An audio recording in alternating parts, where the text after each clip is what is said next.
তীব্র তাপদাহে অতিষ্ঠ জনজীবন। তাপদাহের খবর জানাতে এই মুহূর্তে গাজীপুর থেকে সরাসরি যুক্ত হচ্ছেন সহকর্মী নজরুল ইসলাম। নজরুল, অতিরিক্ত গরমে কেমন প্রভাব পড়েছে জনজীবনে? গাজীপুরের পরিস্থিতি জানতে চাই আপনার কাছ থেকে। জুই, আপনি যেমনটা বলছিলেন, সারা দেশের মতো গাজীপুরও কিন্তু বিপর্যস্ত হয়ে পড়েছে সাধারণ খেটে খাওয়া মানুষ। আমরা সকাল থেকেই দেখেছি যে সাধারণ যে খেটে খাওয়া মানুষ রয়েছেন, অর্থাৎ শ্রমজীবী যে মানুষগুলো রয়েছেন, তারা কিন্তু এই গরমের দুর্ভোগে পড়েছেন এবং তারা কিন্তু তৃষ্ণা মেটাতে বিভিন্ন জায়গায় এবং বিভিন্ন কিন্তু শরবতের যে দোকানগুলো রয়েছে অস্বাস্থ্যকর অবস্থায় যেগুলো বিক্রি করছেন সেটার দিকে কিন্তু তারা তাকাচ্ছেন না, এবং কোমল পানীয় এবং ঠান্ডা নোংরা পরিবেশে তৈরি সে সমস্ত জিনিস খেয়ে কিন্তু তারা তৃষ্ণা মিটাচ্ছেন। আমি যেখানটা দাঁড়িয়ে আছি চান্দনা চৌরাস্তা এলাকা, এখানে কিন্তু আপনার সকাল থেকে প্রচণ্ড তাপদাহে কিন্তু খেটে খাওয়া মানুষের দুর্ভোগ করেছেন বেশি। তো যদি আমি বলতে চাই যে গাজীপুরে কিন্তু আপনারা জানেন যে হিট স্ট্রোকে গত শনিবার দিন কিন্তু একজন মারা গিয়েছেন, আহত হয়েছেন একজন। পাশাপাশি কিন্তু এই সাথে যুক্ত হয়েছে আপনার ঘন ঘন লোডশেডিংয়ের মাত্রার কারণে কিন্তু গরমের যে তীব্রতা সেটা কিন্তু মানুষ অস্থির হয়ে গেছেন। এবং আমরা দেখেছিলাম যে আজকে কিন্তু আমরা সারাদিনই বিভিন্ন জায়গায় এবং রাস্তায় এবং বিভিন্ন জায়গায় খোঁজ নিয়ে জানতে পেরেছি যে আজকে কিন্তু আপনার বঙ্গবন্ধু শেখ মুজিবুর রহমান সাফারি পার্কের লেকের যে পানিগুলো সেটাও কিন্তু আপনার শুকিয়ে গেছে। ফলে কিন্তু পানিকুল যেগুলো রয়েছে অর্থাৎ বন্য পানিরাও কিন্তু ছায়ার জন্য ছটফট করতেছে দেখেছি আমরা। বনের রাজা সিংহকে আমরা দেখেছি যে অস্থির হয়ে কিন্তু সে পড়ে রয়েছে।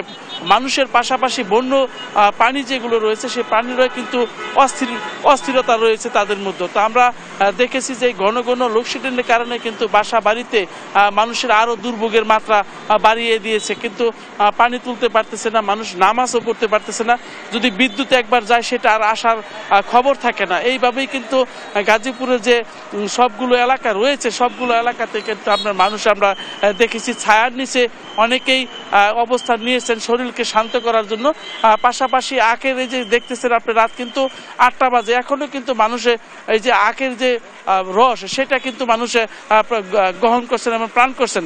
এভাবেই কিন্তু আমরা সবগুলো জায়গায় দেখেছি আমরা শরবতের দোকানগুলো যে রয়েছে সেই শরবতের দোকানগুলোতে কিন্তু আপনার মানুষ কিন্তু ভিড় করছেন। আপনি জানেন যে মানুষের অতি প্রয়োজন ছাড়া কিন্তু কেউ বাসা বাড়ি থেকে বের হচ্ছে না। সড়ক মহাসড়কে কিন্তু আপনার দেখেছি যে আমরা সকাল থেকে দেখেছি যে লোক সমাগম অনেকাংশেই কমে গেছে। ফলে এই তীব্র গরমের প্রচণ্ড তাপদাহে কিন্তু মানুষের জীবন অতিষ্ঠ। মানুষ কিন্তু এখন আপনার ঘর থেকে বের হচ্ছে না, অতি প্রয়োজন ছাড়া কোনো মানুষকে আমরা দেখতেছি না। তো আপনি জানেন যে আজকেও কিন্তু এই গরমের কারণে কোনাবাড়ি পল্লী বিদ্যুৎ জোনাল অফিসে কিন্তু আপনার অগ্নিকাণ্ডের ঘটনা ঘটেছে। এখানেও কিন্তু আপনার পল্লী বিদ্যুৎ অফিসও আগুন ধরেছিল, কিন্তু একটা আধা ঘন্টার 2টি ইউনিটের আধা ঘন্টা চেষ্টা পর কিন্তু আগুন নিয়ন্ত্রণে নিয়ে আসছে তারা। তো আমরা এই ব্যাপারে জানতে চেয়েছিলাম, তারা বলেছেন যে অতিরিক্ত গরমের কারণেই কিন্তু সেটা এই অগ্নিকাণ্ডের সূচনা ঘটেছে। তো আপনি জানেন যে গাজীপুরে কিন্তু সাধারণ যে খেটে খাওয়া অর্থাৎ দিনমজুর রয়েছে, যারা নিত্যদিন পরিশ্রম না করলে অর্থাৎ নিত্যদিন কাজে না গেলে যাদের মানে পেটে ভাত জুটে না, এই সমস্ত মানুষ কিন্তু এখন অস্থিরতার মধ্যে রয়েছেন।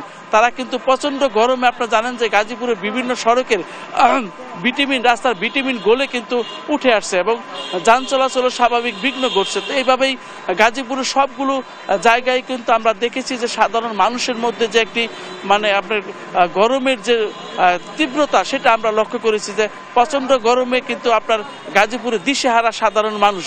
তো আমরা সব জায়গায় দেখেছি, খোঁজ নিয়ে জানতে পেরেছি যে মানে সাধারণ মানুষ যারা রয়েছেন খেটে খাওয়া মানুষ কিন্তু সবচেয়ে দুঃসময় কাটাচ্ছেন। জুই, এই ছিল আমার কাছে গাজীপুর চৌরাস্তা এলাকা থেকে সর্বশেষ। ধন্যবাদ জানাচ্ছি আপনাকে। দর্শক, গাজীপুর থেকে তাপদাহের খবরাখবর নিয়ে যুক্ত ছিলেন সহকর্মী নজরুল ইসলাম।